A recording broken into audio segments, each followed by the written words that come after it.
Hello, 7th graders. In this screencast, we're going to be covering what we discussed about how to use quotes in our writing.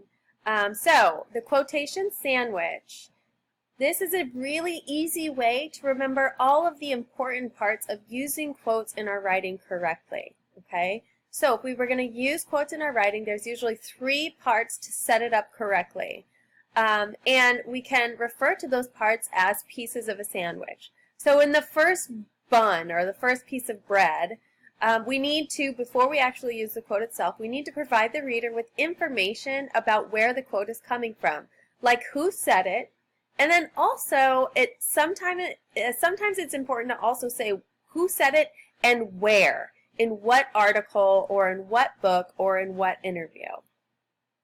After we set it up correctly, then we can move on to the meat and potatoes. This is the bulk, this is the most important part of our sandwich of using quotes in our writing is the quote itself.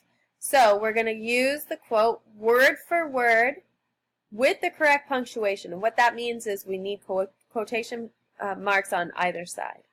And then once we've used the quote itself in the writing, it's simply not enough to just use the quote itself. We need to then explain why it's important, and that is our bottom bun, okay? So when using quotes in your writing, just remember, quote sandwich, top bun, the claim, who said it and where, the meat and cheese, this is the evidence, bottom bun, an explanation, okay?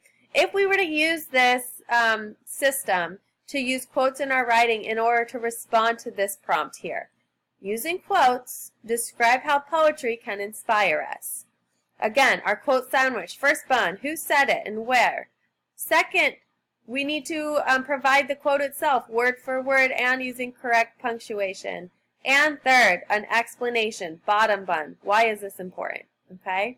So, I need to use a quote from this poem in order to describe how poetry can inspire us. So, let's read the poem.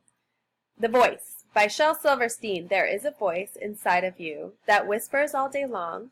I feel that this is right for me. I know that this is wrong. No teacher, preacher, parent, friend, or wise man can decide what's right for you. Just listen to the voice that speaks inside.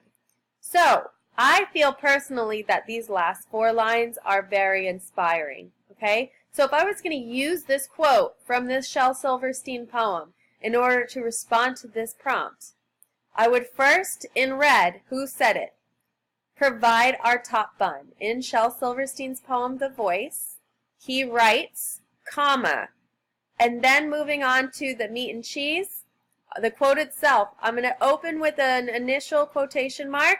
No teacher, preacher, parent, friend, or wise man can decide what's right for you. Just listen to the voice that speaks inside. End quote. Very important. And guys, that is word for word. There's no paraphrasing. I didn't leave anything out. Okay? And then lastly, we're going to close with our bottom bun, an explanation of how this is important or how this is relevant to the prompt. This inspires me because blah, blah, blah, blah, blah. Okay? So, quote sandwich in writing, 3 different parts. Hopefully this screencast has helped you. Again, if you are still struggling or if you still need some help or guidance, come find me. We'll get through it together. Okay?